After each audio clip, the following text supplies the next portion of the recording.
Kana dada kanin video maxxanse kuni nama hedduu akka rakkisaa jiru takkaa'u akka gartee irraa rakkachaa jirtaniitu natti mul'achaa jira. Maaliif dursoo amma wanta kaan isiniin wanta akka videoon ani maxxanse kan gartee processa kana dada lachuutu yoo laaltan daqiiqaa 2-3 oli videoon lachuutu kophaatti yoo laaltan garuu daataan videoodhaa gartee akka jirutti irra hedduun keessan sekondii 19 sekondii 20 laaltan guutuu video sanii odoo laalle gaafii nama gaafachuu barbaaddan kuni gartee hedduu rakkisaadha isiniif mataa keessaniif hedduu rakkisaadha. Dursoo video san guutuu isaa daawwadhaati achi booda gaafii gaafadha. Yoo gartee amma daataan videoodhaa ni hima. Namni gartee hanqamta akka video kana laalee waan jiru ni hima. Ammas guutuu laaluu keessan dhabuus ni hima. Saniifuu dursoo guutuu video sanii laalaa. Tokkoffaa video duraa laalaa itti aanaati video lamadaa laalaa paartii 2 jeexaniin maxxanse. Video san yoo laaltan achirraa information gahaanii argattan jeetii yaada. Yoo gartee gaafiin teessan information achi keessa jiru irratti yoo hasan irraa irrattu taate gaafii gaafachuu ni dandeessan. Okay? Tana godhuu ni dandeessan. Tana isin gargaaruuf isinitti himuu jira. Yoo isinuu if gargaaruuf jecha video san guutuu isaa kan laalle taate gama duubaatiin yoo gartee gaafii gaafatan taate akkamittiin kan akkas godhaa fi akkamittiin gartee deemuu danda'a biyya kanaatirraa akkamittiin deemuu danda'a waan jettanii gaafatan irra hedduun keessan deebiin irraa argachaa jirtan tana beeka. Maaliif viidiyooleen ani maxxansu odoo laalle dhuftanii gaafii nan gaafatina. Akkanatti gartee karaa fuuldura waliin tarkaanfachuu hin dandeenyu. Isin gargaaruuf isin maxxanse isin ammoo viidiyoo laaluu hin dandeessan gaafii immoo ni gaafattan. Hedduu rakkisaadha akkasitti. Ammas waan lamadaa takka tan gartee qaceellotti beekuu qabdan taaptaap godhaa iskiriina taaptaap godhaa harka keessaniin. Na dhageeffachaatuma taaptaap godhaa. Harka keessan biisiif godha.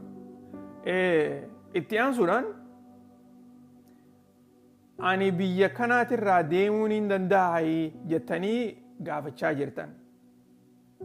Fakkeenyaaf biyyuma waan gartee refugee fi immigiraantiin adda jee amma dura isinii himeetiin ture.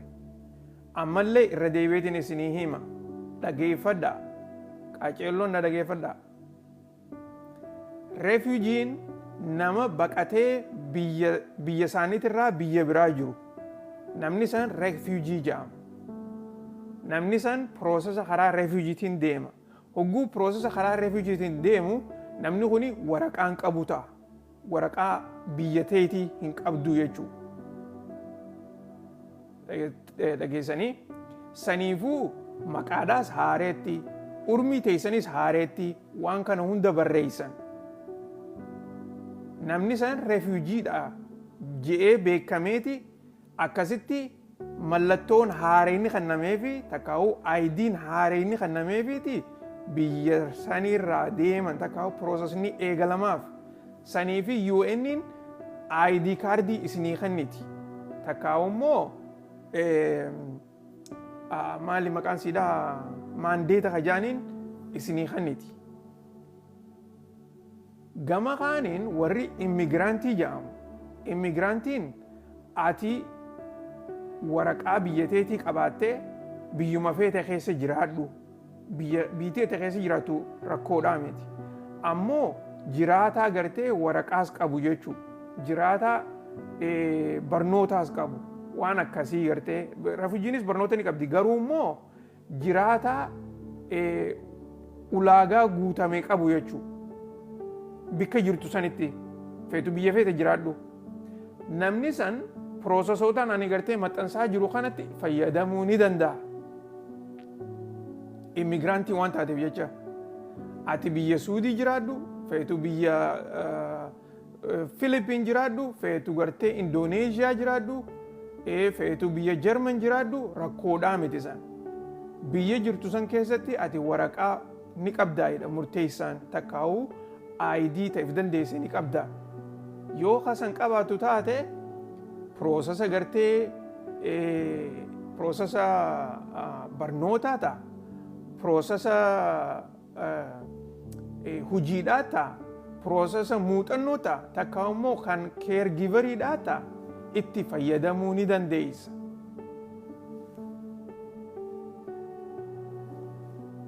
Isinii galee wanni jechuu jiru. Yoo ka isinii galuu taate, isinii galuu jiraatu taate wanni ammaan tan himu jiru kuni mallattoo naa hannaa. Ruumii keessatti takka takka barreessaa yoo isinii galuu jiraatte taate.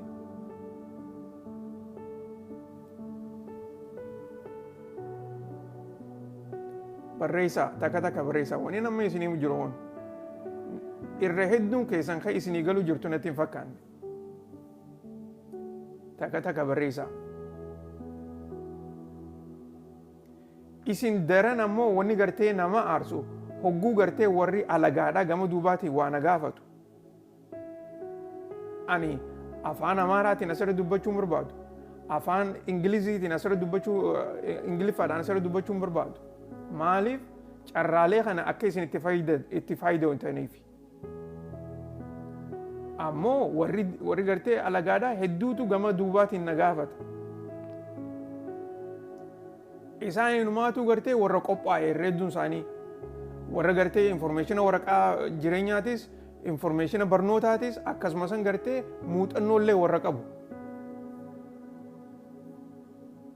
Piroosesa eegalachuudhaaf. Isinii galuu jiraami wanni jechuu jiru. Odoo gartee wanniin afaaniin isinii himu kuni isiniin galle dursoo viidiyoon ani maxxansu laala. Yoo viidiyoo sanirraa gartee isiniin galle taate akkasitti gaafii ni gaafattan. Ammoo waan viidiyoonu daataan viidiyootu gartee ifa godhee lafa kaa'e namni gartee irra hedduun keessan waan gartee scroll waan gootaniif jecha dhaabbataniitu laalutti hin jirtan. Saniifuu ani daataa wajjin deema, informeeshinaa wajjin hin deema. Akka gartee nama biyya guddate keessa jiru tokkotti informeeshina yeroo ammaan tanaa daataan naman sobudha, daataan dhugaa hima. Waan daataan juusanii ni deemna jechuudha.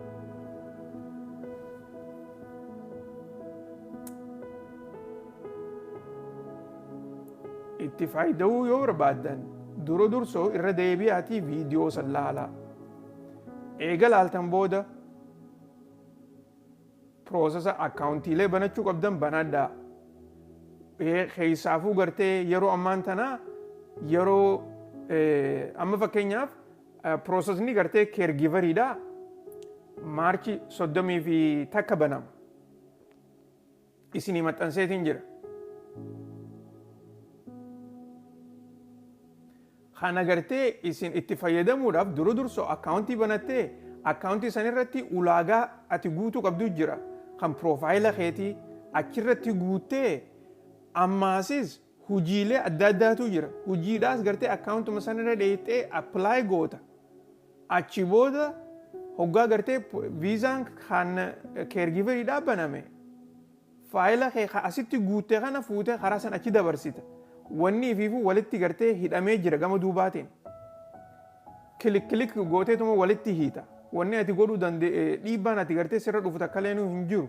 Saniifuu if dura qophooytee ammaan tana yeroon eegasii kan nama kana itti qophooytee eega guyyaa gartee waraqaan viizaadhaa baname itti ergitaa jechuudha. Kuni gaayoo kana namaaf hin galle taate akka malee nama yaachiftan. Warri alagaadhaa akkamitti afaan kiyya galeefiti gaafii na gaafatan. Irra hedduun isaanii afaanuun beekan. Garuu immoo viidiyoo laalaniiti viidiyoo irraa gartee akkasitti gaafii si gaafatan.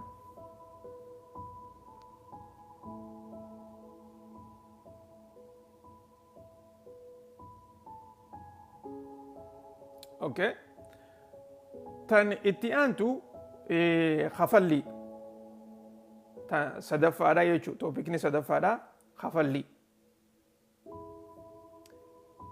Kafalliin piroosesni yeroo hedduu piroosesoonni gartee reefiijiidha waan godhamu hamma duraatti bilaash.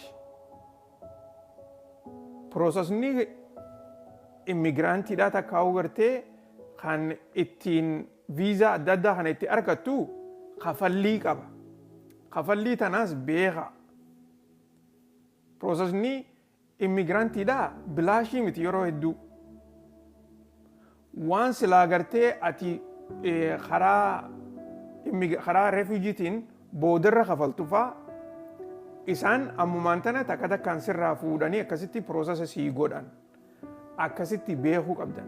Fakkeenyaaf yoo gartee amma hiree niin bitadha jette hiree biyya Ameerikaa deemuun amma asumarratti gartee akkaan dhageetti amma biyya teenyarraa Itoophiyaarraa hiree Ameerikaadhaa niin bitadha yoo jette toora doolaara 60,000 gahee jira jedhaniiti asumarratti natti himanii turan.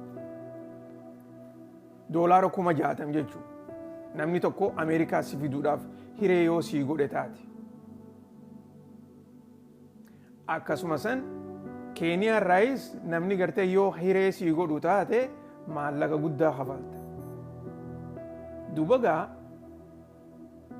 piroosesa gartee viizaa kana kan immigiraantii kana guuttattanii dhufuudhaaf doolaara 60,000 dhiisiiti parsantii 10 maallaqa sanii hin ga'u.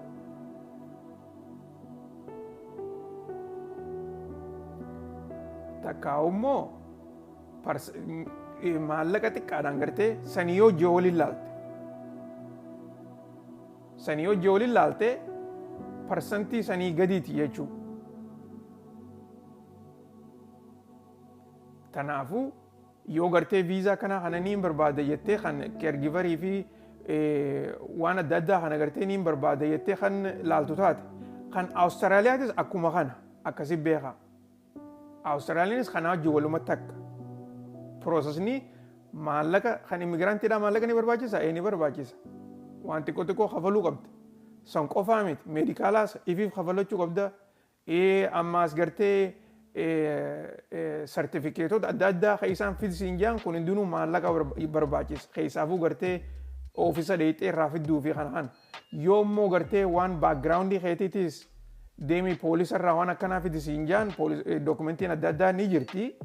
Kun hundinuu ni barbaachisa. Maallaqa ni barbaachisa. Akkasitti hubachuu qabdan.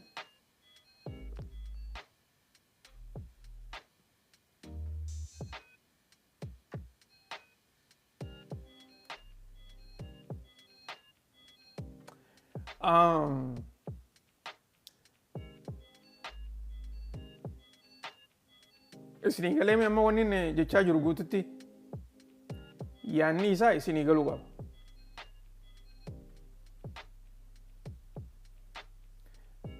Taap godha harka keessaniin. Taap godha, share godha.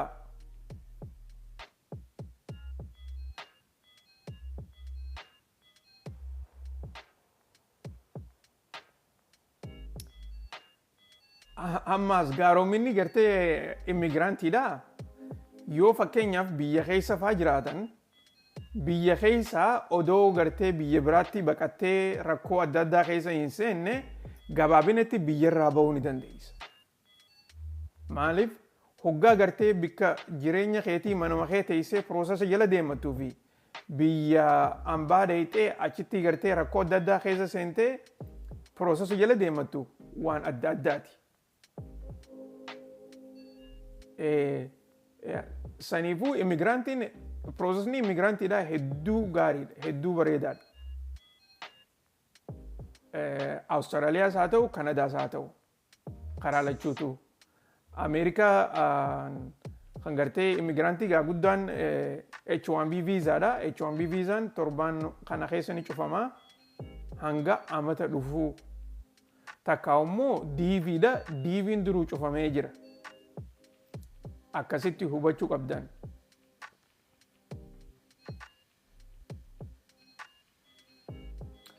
How about a husband and wife? Be specific. Coming to America.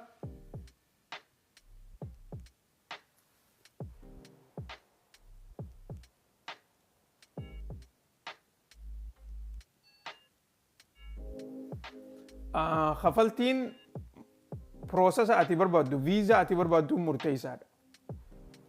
Fakkeenyaaf yoo gartee carraa hojiidha argattan amma Kanadaa websaayitiin isaanii gartee ammas itti aansuudhaan akkana laal. Ammas itti aansuudhaan kan processa Kanadaadha. Processa Kanadaadha ilaalchisee itti idaannoodhaaf kan Kanadaadha akka malee gaarii ta'uusaa websaayitiin isaanii kan gartee irra hedduun keessan linkii nu maxxansi jechaa jirtan gama gartee koomentii jalaatii fi gama duubaatiinis linkiin isaa gabaabinumatti yoo viidiyoo laalte linkii isaa isinii himeetiin jira. Rakkoon keessan viidiyoo laaltan. Linkiin isaa amma websaayitii Kanadaa gubbaa irratti hojii yoo barbaadde websaayituma san irra jira. Hojii illee yoo barbaadde ta'e hojii achirra jirtuun profaayila san eega ijaarratte booda hojii achirratti barbaadachuu ni dandeessa. Hojii tana hojii ati barbaaddu tan gartee barnoota itti qabdu jechuudha. Tan barnoota itti qabdu takkaa'u tan muuxannoo itti qabdu ammaasis gartee ekspiriyeensii ta'e sartifikeeta adda addaas yoo qabaatte hojiilee achirra jirtu san fi faayila kee walitti hiitee hojii achirratti argachuu ni dandeessa. Gaaroominni hojii achirratti argachuudhaa maali?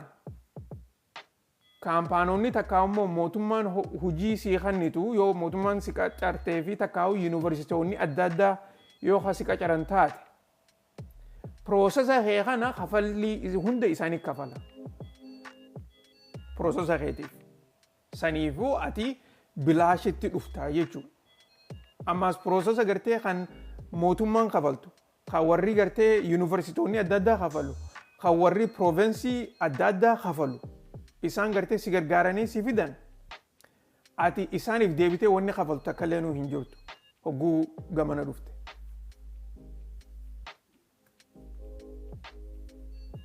Nama hedduutu karaa gartee immigiraantiitiin biyya Kanadaadhaa dhufu. Nama hedduutu akkasitti Awustiraaliyaas dhaqa. Immigiraantii ta'anii.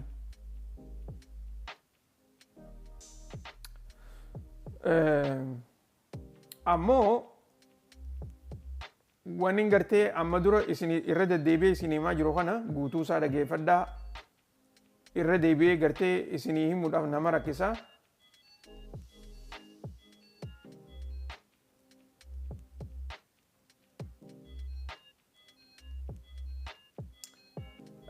UK irraa maal baruu barbaaddan? Warri gartee UK irraa gaafachaa jirtan UK irraa waan baruu barbaaddan barreessaa.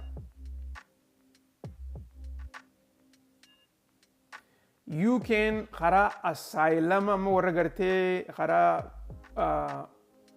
baharaatiin UK seenan takkaa'uu miilaan bikka adda addaatiin gartee karaa UKdhaa seenan irra hedduu nama hedduu gartee akka viiza maali asaayilama UK keessa itti jiraachuudhaa san dhorkuudhaaf deeman oduuleen adda addaa dubbachaa jirti.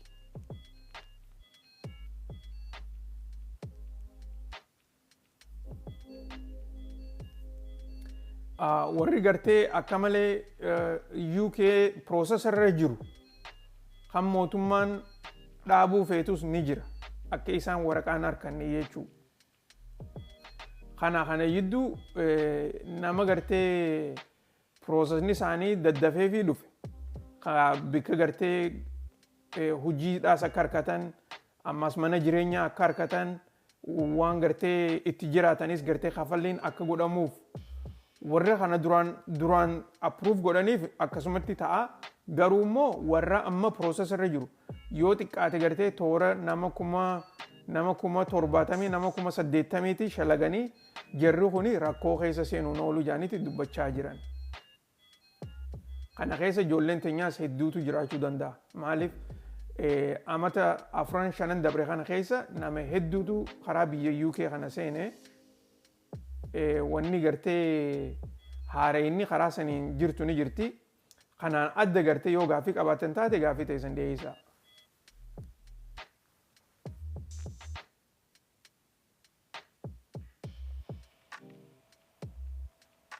Okay. Itti aansuudhaan wanni na duuba jirtu tuni akkuma gartee gartanitti breaking newsidha. Akka jettutti Trump just fired the entire civil rights branch of the Department of Homeland Security. This means every person responsible for monitoring Trump's immigration crackdown to protect the lives of innocent women, children, and families is gone. Okay? Kana jechuun mootummaan Ameerikaadhaa tan Donald Trump gaggeessaa jiru tun jira ummata gartee hojjettoota looyerootaa fi warra gartee Civil Rights Department of Homeland Security keessatti hojjetan. Hujiirraa guutuu isaanii gartee hujiirraa ari'ee jira jechaa jiran. Warreen kuni yeroo hedduu wanni isaan irratti hojjetan warra gartee miilaan karaa Ameerikaadhaa seenan. Takkaa immoo warra gartee biyya keessaa guuramanii bikka mana hidhaa warra Homeland Security takkaawoo ICE itti nama hidhanii jira. Bikka san warra gartee achi jiran san itti mirga isaanii falmaniif looyeroota. Hojiin isaanii yeroo hedduu gartee akka mootummaan dhiibbaa nama jara kanarratti hin goone nama gartee qabamu kanarratti mootummaan dhiibbaan goone ammaasis mootummaan fair process waan jaaniin gartee mana seeraatti dhiyeessanii akka jajiin murtii itti dabarsee murtiidhaan jarri kun gartee yoo astaan taates ta'an yoommoo karaa biyyarraa dhufan sanitti achi deebisan taates deebisan warra gargaaruu jechuu. Warra kana mootummaan Ameerikaadhaa Donald Trump hujiirraa ari'uusaa guyyaarraan tana miidiyaaleen gabaasaa jiran. Waan akkanaa tana miidiyaa irratti illee hin himanii maaliif akka gartee itti iyyan waan hin barbaanneef jecha oduuleen bahaa jirti. Akkasitti yooniin isin himeerra wayyaadha.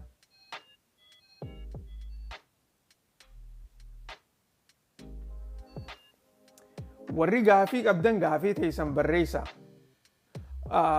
Kana welcome corpi hoo kuni gaafiidhaa miti. Waa'ee refugee irraa nuu himi kuni gaafiidhaa miti. Waa'ee Kanadaat irraa nuu himi kuni gaafiidhaa miti. Okay? Gaafii ogguun isiniin jiru gaafii waan irraa gaafachuu barbaaddan tan gartee specific ta'ee akkasitti gaafii barreessaa irratti haasofnaa oo deebii itti laannaa.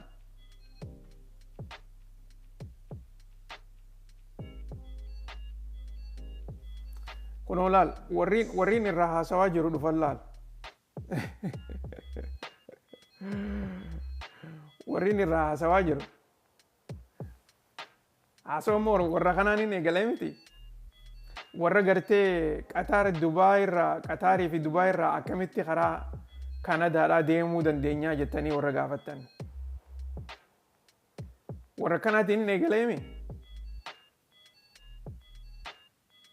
Dhiiroo akkamii wayyaa. Dursoo viidiyooleen ani poostii godhe dhaqaa laalaa. Odoon viidiyooleen ani poostii godhe hin laalle as dhuftanii Qataariirraa akkamittiin as dhufaa fi Kanadaarraa inumaatu dhiiroo warri gartee gaafii kanaa tana gaafatan yoo biyya faranjiidhaa dhuftan akkam taatan.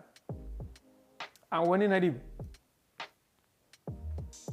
Warri kanaa hone yoo biyya faranjii dhufe akkam ta'oo. hedduu nama dhiba garuu.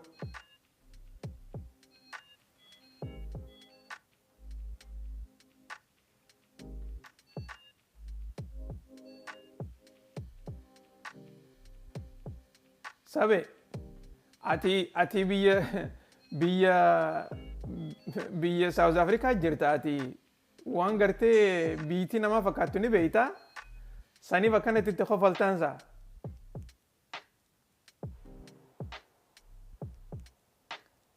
Dhugatti bara hedduu nama dhiba.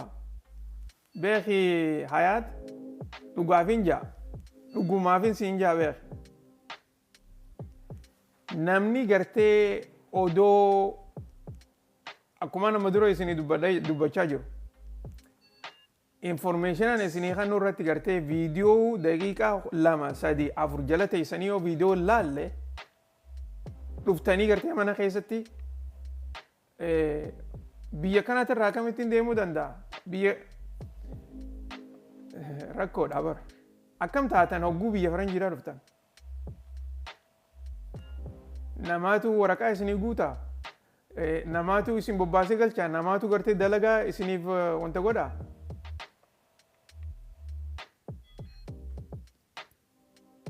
Hedduu rakkisaadha. Hedduu rakkisaadha.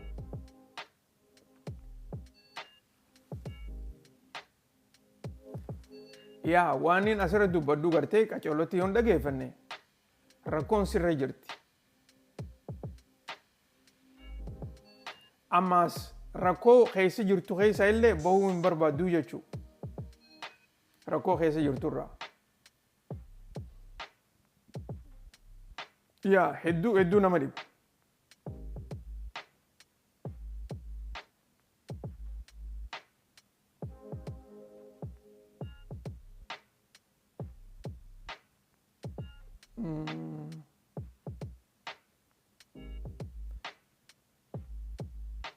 Dhugaatu maali ta'e? Teetirraan siyaasa waa'ee ta'e himime.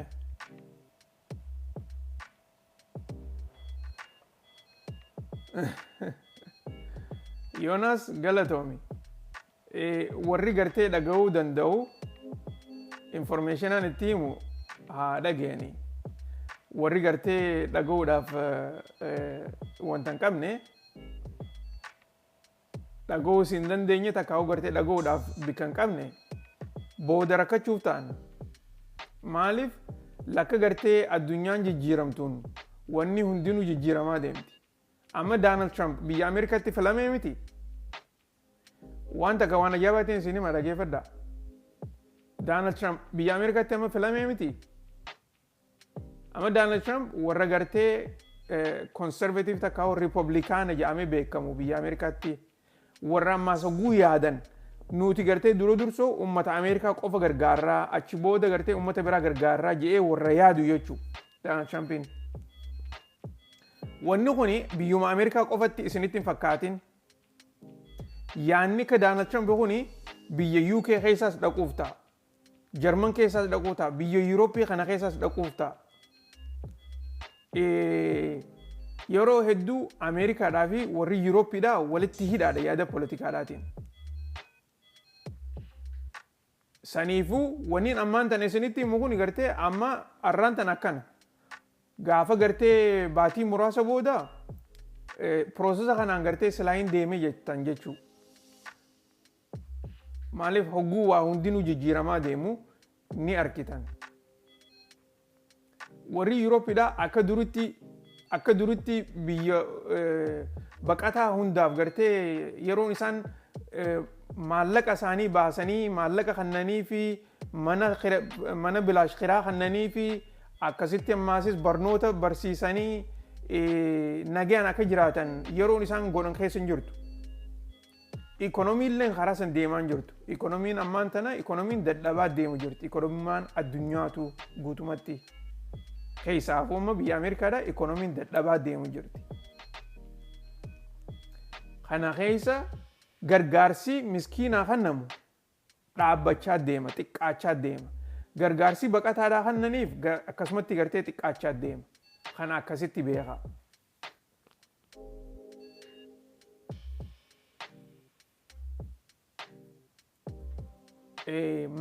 maaliifin kana isin hima yoo gartee carraa jirtu ittiin fayyadamne carraan taa'ee isin hin eegu namni itti fayyadamu hedduu jira amma Kanadaa yeroo hedduu warri gartee carraa Kanadaadhaa akka malee itti dhufu ammaas akka malee abuse godhu ummata biyya Hindiidhaati. Ummanni biyya Hindiidhaa as keessa amma araadaan ni jirti isin nama Kanadaa jiraatu.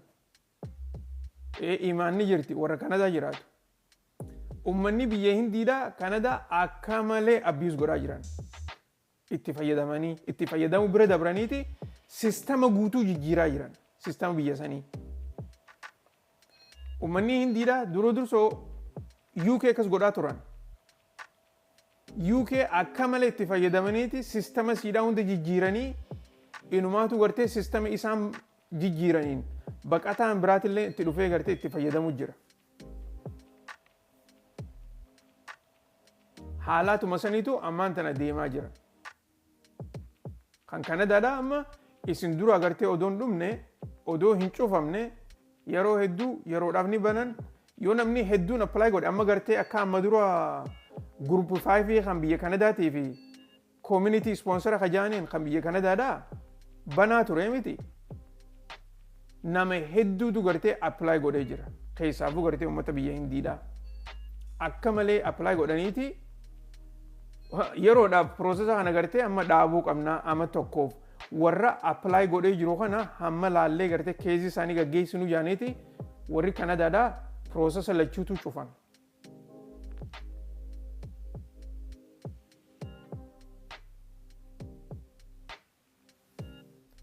So yeroo hedduu gartee abbuma dura dhufeetu itti fayyadama processoota kana hunda.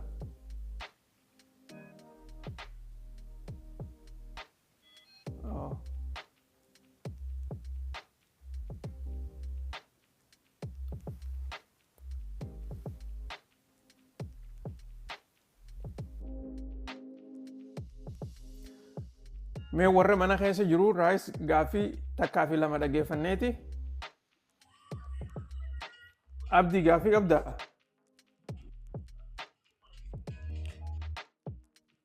Gaaffii qabee. Ayyee. Background keetirratti waan argu kanaatu xiqqoo. Something ridiculous, you know, I don't know. Uummata keenyaaf keessattuu warra wanni eeggataa jiru. Welcome Corps. Warri Homeland Security kun beeytee warra interview lamaffaa nama godhuudhaaf as dhufuudha yeroo biyya abroad deemanii interview lamaffaa nama godhan. Interview takkaffaa sanii of case workerootuma IOM tu godha warra RSC warra jaamu Resettlement Support Center warra jaamu jechaadha. Warri Homeland Security jaamu kun ammoo warra interview lamaffaa nama godhuudha ofiisaroota Ameerikaati. They can decide, you know, your fate, you know, isantu murteessa gara biyya Ameerikaa deemuuf kana kana. So when this happened, you know, it's gonna be like one hamada sigale background keetirratti waan argu kuni jechuun kanumarraa maal wanni kun maal agarsiisa doonta noggalaallu gaa jajiin biyya sanii akka murteessee fi even IOMilleen biyya jirtutti hojiin resume ni taati jaaniiti dubbataa turanii amma wanni nama argu kun waan gaarii natti fakkaatu kanarraa jechuun ammumaan ol seenillee haasawaati kana dura kan ittiin dhaggeeffanne so I wanna know more about it. Okay. Dhugaa gartee oduun tuni ammaan tana baate yeroo gabaabduu dura maaliif miidiyaalee gurguddaan biyya tanaa gartee waan tan amma irraa hin dubbatan maaliif dhugaa gartee warri Homeland Securityidha immigration Ameerikaadhaati garuu dhaaba gurguddaa hedduutu Homeland Security kana jala jira dhaaba gurguddaa gartee warri Homeland Securityidha biyya alaa dhufanii gartee keezii ta'e murteessuu bira dabraniitu biyya tana keessattuu keezii ta'e abbaan tokko namni tokko gartee namni dhuunfaadha warri isaaniif dalagu keezii ta'e balleessuu danda'a waraqaa ta'e balleessuu danda'a feetu green card illee yoo qabaatte hogguu interview si godhan hogguu gaaffii si gaafatan Saniifuu gaa yeroo ammaan tana Donald Trump warra gartee looyeroota civil right branchii homeland security keessaa dipaartimentii guddoodha. Dipaartimentiin tuni yoo xiqqaattee gartee toora nama 1,000 olii qabdi jedhaniiti odeessan. Dipaartimentii tana guutuu siidhaa hojiirraa ari'ee jira. Kana gartee wanni inni godhuufis rakkoo takkaa'uu warra gartee amma biyya tana keessaa raafaa jiranii fi warra gartee keezii adda addaa ta'e isaan irratti hojjechaa jiran jara kanaatu oversight godha. Oversight isaaniiti. Yoo gartee mootummaan dhiibbaa namarra goote, yoo mootummaan keezii namaa dhiibde, warri gartee mootummaa dura dhaabbate isaan mootummaaf hojjetan. Garuu immoo mootummaa Ameerikaa tanaa gartee bika kanatti dhiibbaa namarra gootanii jirtanii wanni kun sirrii miti jedhanii warri dubbatu jara kana. Jara kana gaggeessuu jechuun Donald Trump akka fedhetti nama gartee biyya tana keessaa raafu jiranis haa ta'u nama gartee pirogiraamoota adda addaa kan biyya tana nama fiduus haa taatu kana hundaa'u gartee akka inni ifii isaatii fedhe takkaa'u akka warri inni bikka san kaa'ee gaggeessutti haa deemuu yaadajuu waan qabaniif jecha jara kana hojiirraa ari'aa jiran. Dhugaa namni gartee hin beekneef laaftuu ni fakkaatti. Nama gartee immoo beekuuf wanni kanaatuni hedduu nama yaachifti hedduu jajjabduu. Akkasii obboleessa kee. Dhiyoo Donald Trump gaafa waan kana suspend godhu programma migration kana jechuudha. Yusrap faa gaafa suspend godhu departmentii kanaan investigate godhaadha wanni kun gaarii miti ta'uu addan hubaasaa je'ee isaanitti kennatti fakkaata homeland security kanatti. Kanneen jira yaa. Isaanuma kanneen mire. So waan dhaabbatu amaanaa itti kennatee deebi'ee isaanuma kanaaf gaafa hojiirra ari'e xiqqoo. No. Adda baafadhu. Suduraa walitti laaqameen laal.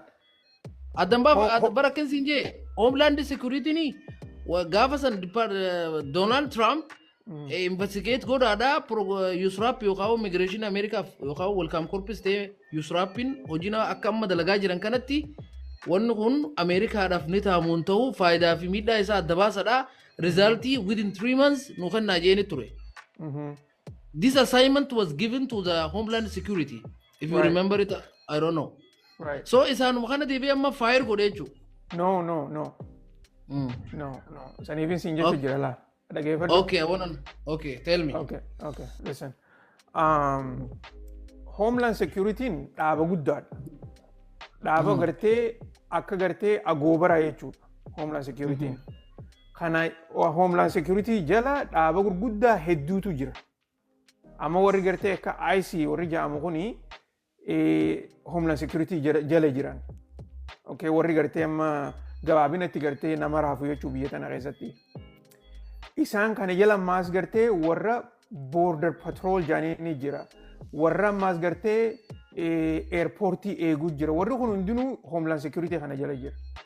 Warri maas gartee keezii namaa processa godhu. Keezii refugees haa taatu, keezuma gartee normally immigrantitis haa ta'u isaan kana jala jiran. Okay?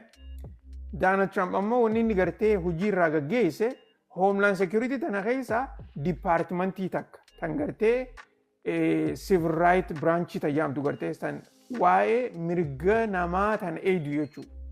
Departmentii takka. Hojjettoota departmentii sanii hojiirraa ari'e. Si galtee? Jarri kun jechuun fakkeenyaaf yoo gartee mootummaan dhiibbaa namarra goote fakkeenyaaf ati amma keezii qabda immigration wajjin haa jennu USCIS wajjin keezii qabdaami. Yes. Keezii xiyyeetan agartee dhiibbaan narratti hojjetamee jira jettee ati iyyannaa yoo dhiyeeffatte iyyannaa hee kana kasii ilaalu gartee amma warra civil right kana. Okay? Warri civil right kun amma hojiirraa hogguu ari'aman namni ati biratti iyyattu tokkollee hin jiru jechuudha. Thank you. Argadeen jira. Sa argadeen jira galatoom. Tole rakkoon qaba. Gaaffii gaariidha. Okay, so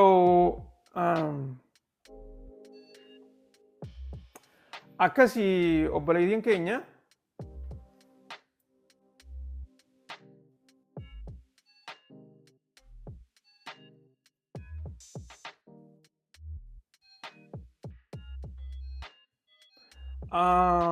real ID jechuun akkam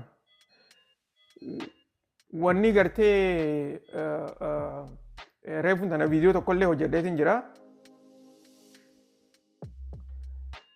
Warrin kanatti gartee waan immigireeshinaa kanatti walitti aansuudhaan irra deebi'ee wanni himuu takka jirtu jiraattoota biyya Ameerikaa keessa jiran keessaafuu warra sirtiziina hin tahin warra gartee keezii adda addaa qabdan giriin kaardii isaa taatu I-94 isaa taatu piroosesa gartee assaayilamarras haa jiraattanii haa taatu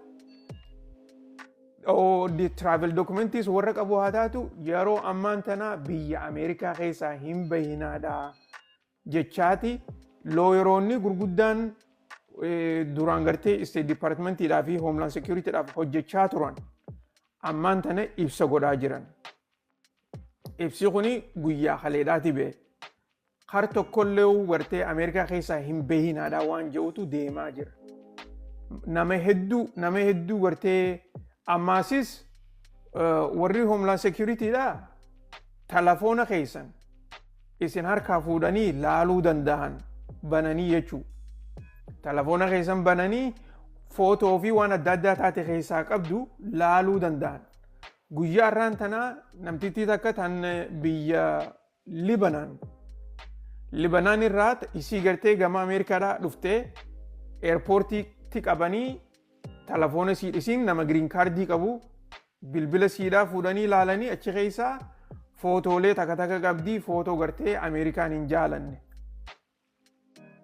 Saniifuu isii tana fuudhanii karaa Libanaan akka deebitu diippoortii godhanii jiran. Kana gartee warri looyeroonni adda addaa ibsaa waan akkanaa kana irra dubbachaa turan amma dura anilleen dubbadheetiin jira keessaafuu gartee warra giriin kaardii qabu je'ee. Ammaan tana dubbiin jajjabaachaa jirti kanarratti if eegaadha yaadachuu fi irra deebi'ee dubbachaa jira. Akkasii gaaffiin mana keessa namni biraa asaayinii hin taane maaliifoo?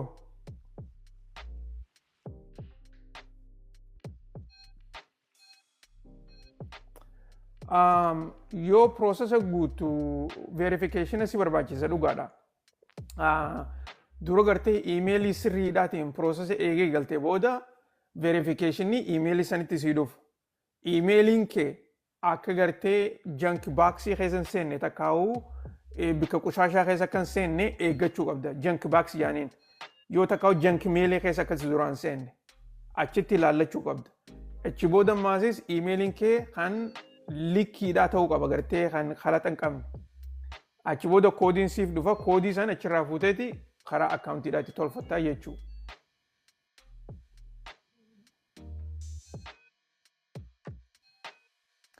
Okay.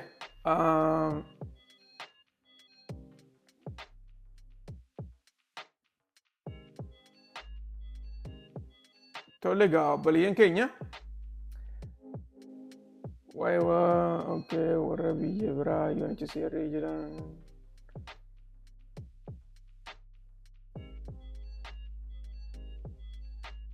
Civil Rights Department irratti maali yoo? Gaaffii barreessa haa guututti. Bonjour. Iyyaaldirree baga jiraatte. Okay.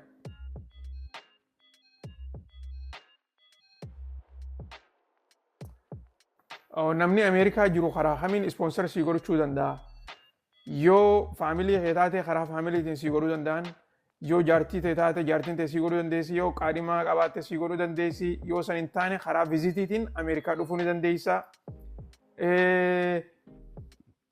Karaa hedduudhaan godhuu danda'an.